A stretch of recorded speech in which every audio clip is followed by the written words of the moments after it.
हरिः ओम्। यं प्रवदन्तमनुपेत्यमपेतकृत्यम् द्वैपायनो विरहता सर्वजुहाव पुत्रेति तन्मयतया तरवो घनेदुः त्वं सर्वभूतहृदयं मुनिमानतोऽस्मि। त्वं सर्वभूतहृदयं मुनिमानतोऽस्मि। हरिभक्तों, नवम स्कंदे काठ में भगवान वैवस्वत मनु और उन्हें पुत्रों कथा चरित्र छ और महर्षि च्यवन सुकन्या चरित्र छ। नाभाग अम्बरीश सगर भगीरथ आदि जो सूर्यादि वंशा के जो राजा छे उनर चरित्र चित्रण छ और गंगा अवतरणी कथा छे और चंद्रवंशों राजा कथ छ। तो आवा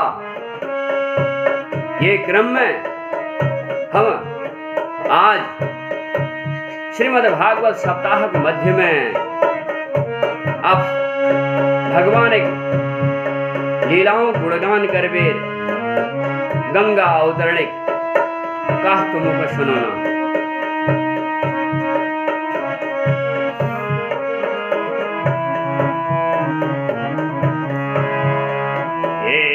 वादे हरश्चौरा आस्ते मिलित लोचनः। इन पावन वंशों में को युवानस्सु नामक राजभाई जिन्होंने ब्रह्मवश अभिमंत्रित जल पी ले सी और भी जलक प्रभावित उदर में मानधाता ऋषिक जन्म भव और मानधाता ऋषिक सत्यव्रत भई और उनर वंश में हरिश्चंद्र राजा भई और हरिश्चंद्र जो पुत्र छी वो रोहिताश्व छी और बाहु का पुत्र छी सगर और राजा सगरा 60,000 पुत्र भई। अश्वमेघ जो घोड़ छी वो इंद्रल चुरावेर भगवान कपिल देव जी आश्रम में बांध दिए छी और तो सगरक पुत्रों ने सोचो कि ये कपिल ऋषि यज्ञ घोड़ चुरा रहा है और उन ऋषि के अपशब्द बोलनी बिना सोचे विचारे। इसलिए हरि भक्तों बिना सोचा समझा देखा कभर अपशब्द न बोलान चाहे पानी सही स्थिति का जान लेन चाहे कि यो वास्तविकता किस कि ये व्यक्ति लियो कर्म करियो न करियो और अपशब्दों का प्रभाव मनुष्य के बहुत प्रायश्चित रूप में करण पड़ो। जो आज राजा सगरक 60,000 पुत्रों कपिल मुनि के ऋषि श्रापों बहुत कठिन प्रायश्चित करियो। सवादे हरश्चौरा आस्ते मिलित लोचनः।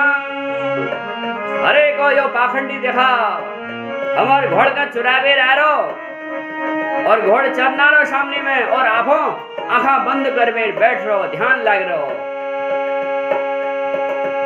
कपिल भगवान जैसे नहीं वो कान में आवाज सुनी तुरंत नेत्र खोली और उन्होंने तीसरे नेत्र वाली अग्नि नेत्र खुलियो और राजा 60,000 सगरा 60,000 पुत्र भस्मीभूत है गई।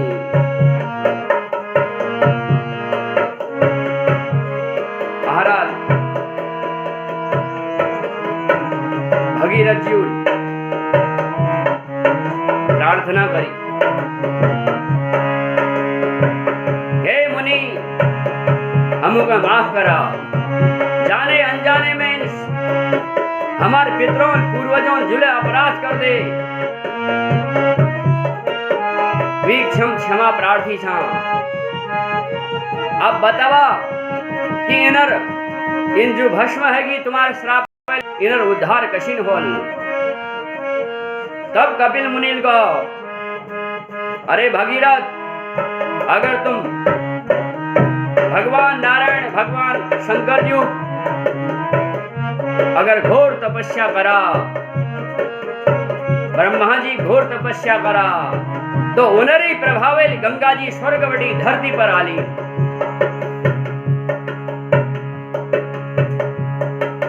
तब सगराज जो पुत्र छे असमंजसा पुत्र अंशुमान, अंशुमाना पुत्र दिलीप और दिलीपा पुत्र भगीरथ भाई, इन्हों 3 पीढ़ी 10-10 हजार वर्ष तपस्या करी।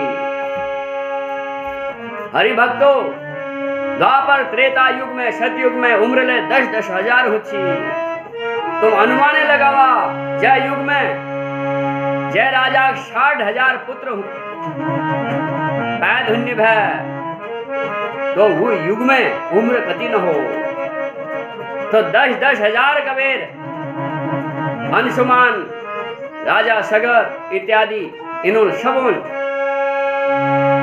असमंजस घोर तपस्या करी और 10-10 हजार कबीर सब तैयार भई। तो तीसरी पीढ़ी में भगवान जो भक्त से भगवान भक्त भगीरथ जी घोर तपस्या कर पहले ब्रह्मा जी का प्रसन्न करियो। ब्रह्मा जी प्रसन्न भई और को भगीरथ वर मांगा, मैं तुम्हारे तपस्या प्रसन्न सो। तो भगीरथ जी को महाराज ब्रह्मा जी म्यार जो 60 हजार पुरख जी को कपिल मुनि ऋषि की श्रापल भस्म है गई। और कपिल मुनि जी कह रहा है कि जब गंगा जी आलीन तब त्यारे पितर तर जा, कोई उपाय बतावा कि गंगा जी अब कशी नालीन। ब्रह्मा जी को ठीक से गंगा जी आ जा रही, पर गंगा जी के वेग इतनी तेज से कि धरती पटी सीधा अगर तली आलीन तो और ये जो धरती से रसातल में बदल जाए। तो भगीरथ जी को महाराज बतावा कि अगिल पर कशीन हो लिया। उन्होंने तो शंकर जी तपस्या कर। जब भगवान शंकर जी गंगा जी का अपन जटाओं में उलझल को, तो गंगा जी जटाओं में उलझ बेर, तब कहा जाए पृथ्वी में जाए और पृथ्वी वेग सहन कर ले। तो ये भावे फिर भगीरथ जी भगवान शंकर जी तपस्या करी, शंकर जी को प्रसन्न करियो। शंकर जी तो हे प्रभु चराचर जगता स्वामी, हे दयालु, तुम हमारा पितरों को उद्धार कर लीजिए। ये प्रार्थना स्वीकार करा। शंकर जी दयालु से शंकर जी को ठीक से सबसे पहले गंगा जी ब्रह्मा जी कमंडलू बटी अवतर है बेर भगवान शंकर जी जटा में समाई और शंकर जी सब है पहली गंगा जी के अपन जटा में समाहित कर बेर। फिर भी बात भगवानों प्रवाहित करी और विवाद जन्नू ऋषि में एक आश्रम पड़ियो। तो गंगा जी तेज यदि थी तो जन्नू ऋषि झोपड़ बहा दे गंगा जी। तो जन्नू ऋषि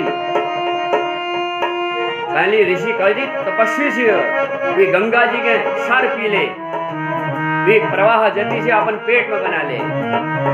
अब जब वह तुझे फिर भगवान ने भगीरथ जी प्रार्थना करी और गंगा जी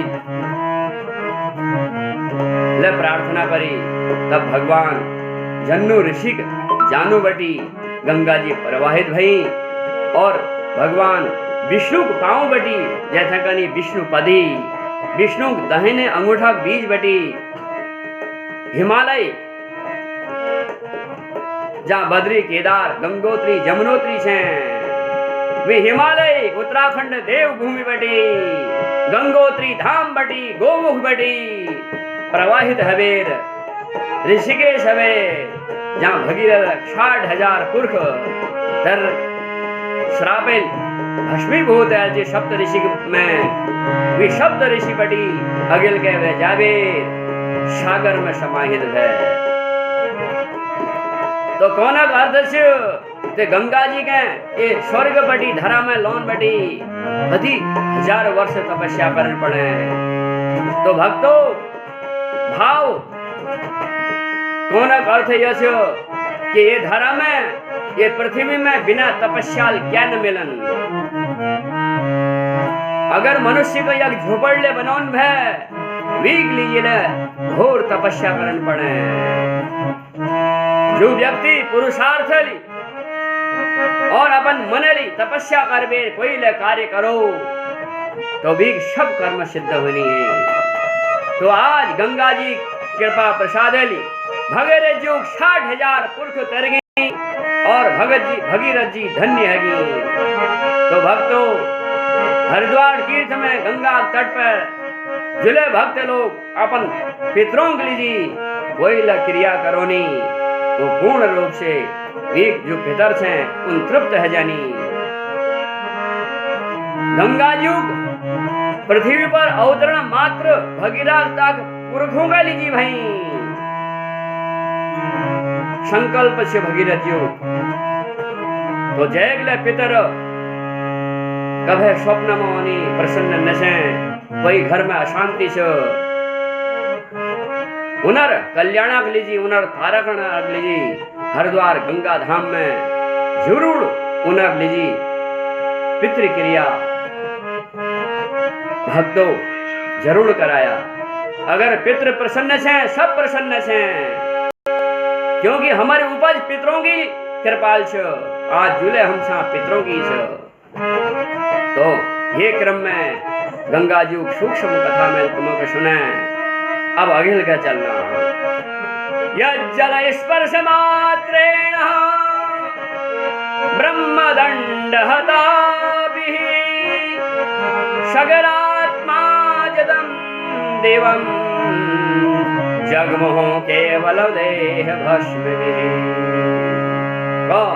वे अमृत जले आज सगरा सारा जो 60,000 पुरख से आज गंगा जले तृप्त है और राजा भगीरथ जी बहुत प्रसन्न से ये मेरा कुलक उद्धार है जाओ। हरि भक्तों कुल में जो पुत्र की इच्छा रखनी वो ये नहीं रखनी कि हमारा कुल में एक पुत्र जरूर हो क्योंकि पुत्र वंश के चलौन आगिल सामर्थ्य रखो तब पुत्र कामना करनी।